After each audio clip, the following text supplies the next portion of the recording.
In the past week, President Donald Trump has behaved even more frantically and erratically than he normally does, tweeting aggressively, excessively insulting reporters and skipping opportunities to honor American veterans, triggering negative press reports. According to a new report from The Washington Post documenting what it called 5 Days of Fury, it's not just his public persona that has become more dour and testy. Behind the scenes, Trump is lashing out at allies and expressing his frustration toward those around him as the results from the 2018 midterm elections continue to pour in and look increasingly bad for the Republican Party. He was frustrated with the trip, and he's itching to make some changes, one anonymous official told the Post, referring to Trump's visit this week to Europe. This is a week where things could get really dicey, even when British Prime Minister Theresa May reached out on Friday to offer congratulations on the midterms. Despite his party's defeats, the president reportedly responded with fury. Trump berated May for Great Britain not doing enough in his assessment to contain Iran. He questioned her over Brexit and complained about the trade deals he sees as unfair with European countries. May has endured Trump's churlish temper before, but still her aides were shaken by his especially foul mood, according to U.S.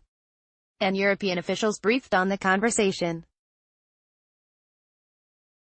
According to the report, Trump was personally offended when French President Emmanuel Macron delivered a speech denouncing nationalism, which was widely interpreted as a rebuke to the American president. Trump made his anger with Macron public on Twitter. The problem is that Emmanuel suffers from a very low approval rating in France, 26%, and an unemployment rate of almost 10%. He's just trying to get onto another subject, Trump wrote. By the way, there is no country more nationalist than France, very proud people and rightfully so. When Trump decided not to go to a World War I memorial outside Paris with other world leaders because of bad weather, he faced a torrent of criticism on Twitter and in the media.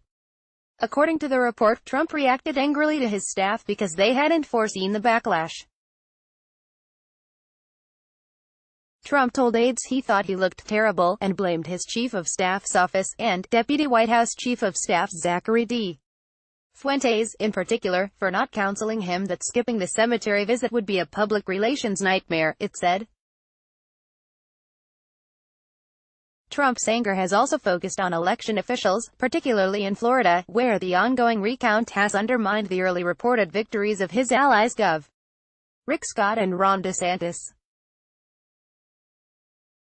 The most obvious source of Trump's continuous outpouring of anger is the devastating losses the GOP suffered in the 2018 midterms, even as the party has kept control of the Senate.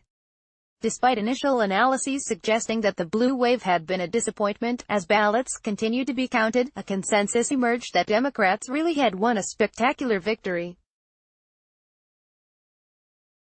Having claimed the elections as a personal triumph, Trump now looks weak and diluted. But there's another possible source of his anger. Other reports have suggested that White House officials believe Special Counsel Robert Mueller is prepared to hand down more indictments soon in the Russia investigation, or perhaps unseal indictments that have already been filed with the court. Donald Trump Jr. is the subject of much speculation as a potential target of the investigation. It's plausible that lurking possibility is weighing on Trump and increasing his stress levels, only compounded by his diminished standing after the midterms.